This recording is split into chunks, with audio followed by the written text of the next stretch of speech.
Baada ya kupitia taarifa mbalimbali zikiwemo maafisa wa mchezo, vyanzo vingine vya kamati vimebaini kuwa klabu ya Simba wakati ikielezea kutumia haki yake iliyoainishwa kwenye kanuni ya 17 ya ligi haikuwasiliana na ofisi yoyote wa mchezo, sawa, timu mwenyeji wala mamlaka ya uwanja kuhusu nia yao ya kufanya mazoezi katika uwanja huo ili maandalizi ya kanuni yafanyike, sawa. Katika taarifa hiyo sasa, baada ya kutoka kote, sawa, kwa sababu pia bodi ya ligi ilipokea taarifa ya ofisa usalama wa mchezo ambayo iliainishwa matukio mbalimbali ambayo hivyo wakaenda, sawa. Yani ukienda hapa, mimi ukiniambia saa hii bodi ya ligi kwa nini walisimamisha mchezo kuto kufanyika, ni kwa sababu Simba haikuenda kufanya mazoezi, ilizuiliwa kufanya mazoezi kwenye uwanja husika jana yake ya mchezo ambayo ni Machi 7, 2025 saa 1 za usiku, si ndio?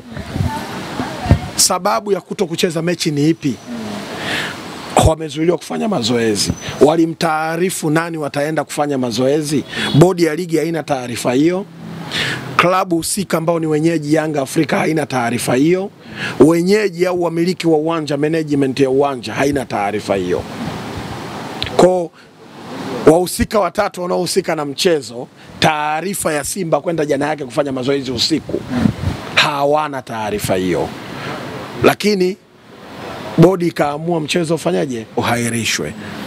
Sasa hapa mimi mpaka sasa sijajua taarifa hapa imesimamisha mchezo kwa taarifa ipi, binafsi yangu sijui. Kwa maana hiyo unataka kusema kwamba hawaeleweki, ni taarifa iliyotolewa haieleweki. Si taarifa ya bodi ya ligi kwamba baada ya kupokea barua hiyo bodi ligi na mchezo wake ili ziweze kutoa dharura lelelele, baada ya kupitia taarifa mbalimbali zikiwemo maafisa wa mchezo na vyanzo vingine, kamati ilibaini kuwa klabu ya Simba wakati ikielekea kutumia haki yake iliyoainishwa kwenye kanuni ya 17 ya ligi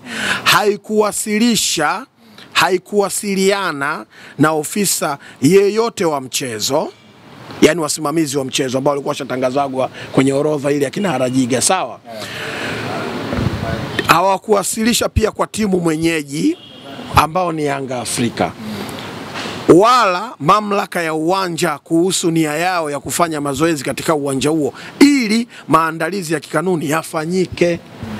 Kwa sababu unapoenda kufanya kwa nyumbani kwa mtu, si lazima wataarifu.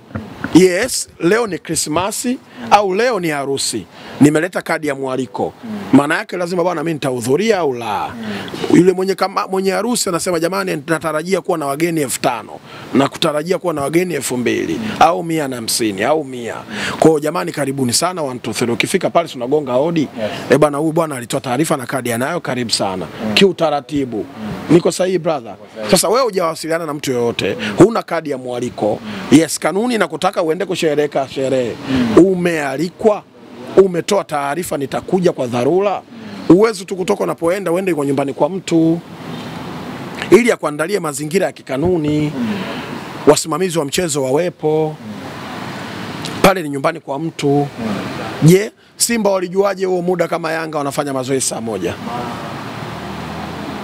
Mfano Yanga yeye alisema bwana mimi nafanya mazoezi yangu saa 1. Yes. Sifanye jioni. Wewe uwezi kwenda tu saa 1 kwa kupisha, ache yeye. Hivyo ungekuta Yanga ndo anafanya mazoezi muda ule. Au pengine matayarisho ya kuremba au mambo mengine ya matayarisho ya sponsor yanafanyika. So wangekuwa disturbed. Mfano anawekwa mabango ya sponsor na nini, singekuwa wangesumbuliwa Simba. Kwa sababu mazoezi pia ni faraga ya kujiandaa. Maana yake Yanga wangewaacha wasimamizi wa uwanja kwa maandishi, si ndio? Wangewaacha pia wasimamizi wa mchezo au kama ni bodi au nani ndio wajua baki na Simba, si ndio? Lakini Yanga hawezi kugelezea mazoezi ya Simba kwa sababu ni mahasimu. Hapa naeleweka vizuri. Kwa hiyo ilikuwa lazima wawataarifu either wasimamizi wa mchezo husika, mamlaka ya bodi ya ligi, si ndio? Au Yanga. Bana tunakuja saa 1 kamili. Tunaomba tupate space masaa 2 au 1.5, inategemea na utaratibu wao ukoje, wangefanya mazoezi yao. Kwa wametoa mwanya wa kutokutoa taarifa. Ndio maana inaonekana hii issue kama vile ilitengenezwa. Na bodi ya ligi walivyoandika hiki kipande sio kwamba walikuwa wanakosea. Wametumia utashi ambao unaitwa utashi na busara, which is sio sawa. kuendelea kuvipa kutumia utashi kuhusiana na hizi timu zetu mbili kila kukicha sio sahihi. Tunafuga uozo. Tunatengeneza leo hii cheche sasa imewageukia bodi ya ligi. Kwa sababu bodi ya ligi hapa walikuwa na uwezo wa kuadhibu Simba vizuri tu kutokana na hii taarifa hapa ya para ya ngapi? Para yao ya 1 2 3. Yes, para yao ya 4 ambayo inaanza na baada ya kupitia taarifa mbalimbali. Taarifa mbalimbali zikiwemo za maafisa wa mchezo na vyanzo vingine, kamati ilibaini kuwa klabu ya Simba wakati ikielekea kutumia haki yake iliyoainishwa kwenye kanuni ya 17 mstari 45 utajua mwenyewe unavyoiita, si ndio, ya ligi kuu, haikuwasiliana na ofisa yeyote wa mchezo, timu mwenyeji wala mamlaka wa uwanja kuhusiana na nia yao ya kufanya mazoezi katika uwanja huo ili maandalizi ya kikanuni yafanyike. Sasa bodi ya ligi hapa washasema kwenye para ya 4 kwamba Simba walienda bila utaratibu, ila kanuni inawataka, kanuni inawaruhusu wao kutumia uwanja wa ugenini kujiandaa, lakini utaratibu upi wameutumia kufika uwanjani? Ni lazima ufanye mawasiliano. Baka wamekiweka hiki kipande na kuainisha, maana yake wanajua mawasiliano yanatakiwa yafanyike aidha kwa msimamizi wa ligi, msimamizi wa uwanja au mwenyeji wako. Ndio nachukulia tu wamefika na Yanga ndo wanaingia mazoezini. Mwenyeji anaweza kumpisha mgeni alale, yeye alale chini, wewe unaweza? Haya, mchezo wa awali wa mwaka jana ambao Simba alifungwa 1-0 wa ligi, Yanga alienda kufanya mazoezi jana yake. Sasa hii inaweka mkanganyiko. Busara na utashi uliotumika na bodi ya ligi katika kuusimamisha huu mchezo. So katika hilo sasa, ile para ya 4 hiyo wakaeka hapa chini. Katika taarifa hizo, kamati ilibaini pia kuwa walinzi ambao baadhi walifahamika kuwa kwa sura kuwa ni wa klabu ya Dar es Salaam Yanga Afrika walishiriki tukio la kuzuia basi la klabu ya Simba kuingia uwanjani kinyume cha matakwa ya kanuni ya 1745, si ndio ya ligi kuu kuhusiana na taratibu za mchezo. Sasa hapa bodi ilitaka kujikanyaga bila sababu yoyote. Hawa ni walinzi ambao mnaitaga jina maarufu nini, komando wa Yanga. Wanalinda tu uwanja wao kwa ajili kesho uendelee na mchezo. Imani za hao tano na jadi tunazifahamu. Kuna imani za Kiswahili na nini na viashiria kama hivyo. Umeshasema kukuwa na taarifa kutoka bodi ya ligi, mamlaka ya mchezo, mamlaka ya uwanja, timu mwenyeji ambao ndo mabosi wa hawa walinzi. Sasa walinzi wangeruhusu vipi basi kuingia? Walinzi wangekuwa na taarifa kwa mujibu wao wenyewe bodi ya ligi hapa, si ndio? Hii Tanzania Premier League Board, taarifa yao hii para ya 4. Umeshasema taarifa haikuwepo, taarifa haikutolewa kwa mamlaka. Sasa hawa walinzi wangeruhusu vipi wakati mamlaka zote hazina taarifa kuna ugeni? Nyinyi mnafahamu mimi naingia kazini saa 6 mchana. Mnafahamu naingia kazini saa 6 mchana. Lakini mmefanya mawasiliano saa 4 na ili mimi mwenyeji niweze kuambia bwana okay fine 6:30 mpaka 7:30 tukutane hapo. Manake kuna lisali moja, si ndivyo? Kwa hapa hawa walinzi hawa mlivyofika, habari salama. Bana sisi wageni wa Justin Case. Amesema msifike. Hakuna taarifa hiyo kwamba kuna wageni. Wangewakaribisha hapa nyinyi kukaa. Wangekuwa na makosa wale.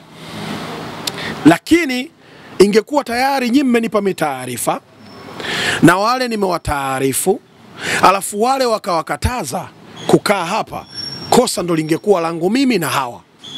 Brother ametukosea, tumetoa taarifa tunaenda, na alisema kwamba twende interview atazipokea. Kweli niliandika taarifa. Kitu ambacho kinashangaza ni hiko kwamba asubuhi taarifa ya Simba usiku wa manane ilitoka taarifa kwa umma kwamba hawatapeleka timu, hawatacheza kwa sababu wamezuiliwa kujiandaa na mchezo kwenye uwanja wa Benjamin. Asubuhi tumeamka kupitia ligi kuu, akaunti yao imeandika ile siku imefika. Kariakoo Derby, hashtag kibao haina kipengele ligi kuu wakawa TFF na ligi kuu wamekolabo pale. Kwa hiyo malalamiko ya Simba ya usiku yalikuwa yahusiana na taarifa ya asubuhi ya bodi ya ligi. Baada ya kikao cha dharura kuitishwa, wamepokea malalamiko ya Simba na maagizo ambayo watu wanadai malalamiko ya Simba na maamuzi ya Simba hayawezi kuwa maamuzi ya bodi. Utaratibu unasemaje? Simba alifuata utaratibu. Kanuni yeye kufanya mazoezi kwenye uwanja husika anaruhusiwa jana yake. Yes. Kafuata utaratibu wa kutoa taarifa.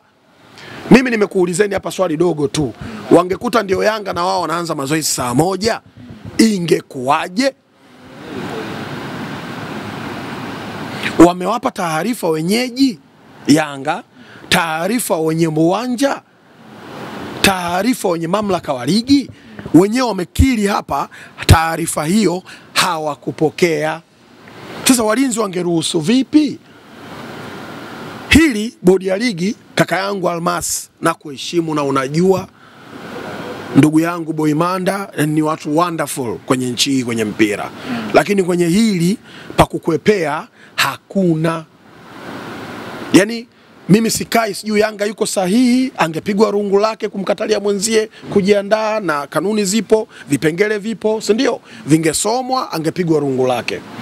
Na huyu aliyegomea mechi, wewe umemfuata huyu kimakosa. Kwa sababu Yanga yeye alitaka mechi iendelee. Ndio maana kesho yake Yanga walienda uwanjani, si ndio? Na nyie mshaika tangazo kwamba mechi hakuna. Mlifuta mechi kwa kigezo kipi? Yani bodi ya ligi lazima mtoke muwaeleweshe wadau wa Tanzania. Kwanza bodi ya ligi TFF kupitia hizi klabu mbili za Simba na Yanga, hasa Simba kwenye hili, sisemi Yanga aje kufanya ujinga huo nyuma. Kwenye hili la Simba hili ni selfish, wabinafsi sana, hawajali wateja wao. Wao wanamfikiria mteja ni mwanachama anayelipa kadi na kununua jezi. Kuna wale wadau ambao mama ntilie, mimi mzaliwa wa Chang'ombe, kwetu sisi navuka barabara kwenda uwanjani, kila siku naliongea hili. Kuna wamama juzi imebidi wamwage futari wagawe bure. Wanakopa mpaka viazi vitamu Temeke Stereo, maharagwe, njugu mawe, tambi na maharage ya nazi yanaweza kulala kesho yake ukaiuzia futari. Futari unaiweka kiporo kwa uzia Waislamu waliofunga kweli na Kwaresma, kwenda mwezi mtukufu pande zote mbili. Wale wa mama wamekula hasara duniani haijatokea. Yani Simba mmefanya ubinafsi ambao duniani haijatokea. Mna mambo yenu, lakini mtakia mfikirie mteja wenu namba 1 ambaye ni mpenzi wa soka kabla ya kuangalia wanachama wenu wa Simba Direct. Hii michezo ni biashara, kila siku nawaambieni. Tuupende mpira wa miguu, tuutazame kwenye engo ya kiuchumi kwanza. Hasara ambazo zimetokea pale Benjamin Stadium. Haya, mwenye rights za kuonyesha mpira vipi kuhusiana na Azam TV? Duniani kote watu wamelipia vingamuzi. Huyu ni mwekezaji ambaye anafanya mpira wetu uwe na thamani, ufuatiliwe, ukue. Tulimfikiria. Tukiongea hivi, ukiwa mshabiki ambaye hutaki kunielewa, utaniona kama mimi labda kwa nini unapendelea Yanga? Hapa hajatajwa Yanga. Hapa mimi nazungumzia na bodi ya ligi, mteja wa mpira, si ndio? Na Simba. Yanga na makosa yake jana yake. Huyu si ya kufuata utaratibu. Huyu ya kufuata utaratibu, wewe umemzuia. Bodi ya ligi ingemwadabisha, sio wewe Simba umwadabishe Yanga. Huna hayo mamlaka. Simba hana mamlaka ya kumwadabisha Yanga. Yanga na Simba watadabishana wapi? Uwanjani au kununuliana wachezaji kwa kufuata utaratibu.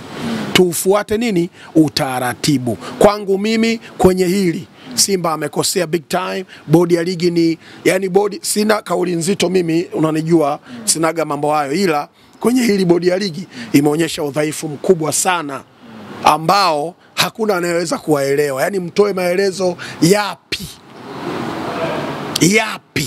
Yani nyie mnaendeshwa na Simba na Yanga direct, sio indirect, direct. Hizi klabu zinaendesha ligi yetu.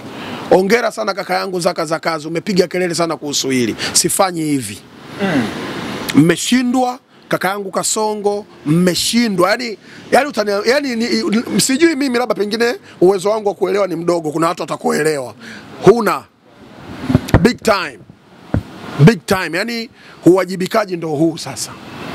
Tafuta kitu cha kufanya, mnachomokaje hapa? Kwa kweli kwenye hili mmeshindwa. Big time. Hongera sana kwa Yanga kushikilia msimamo wenu. Lazima mpate haki yenu kwenye hili.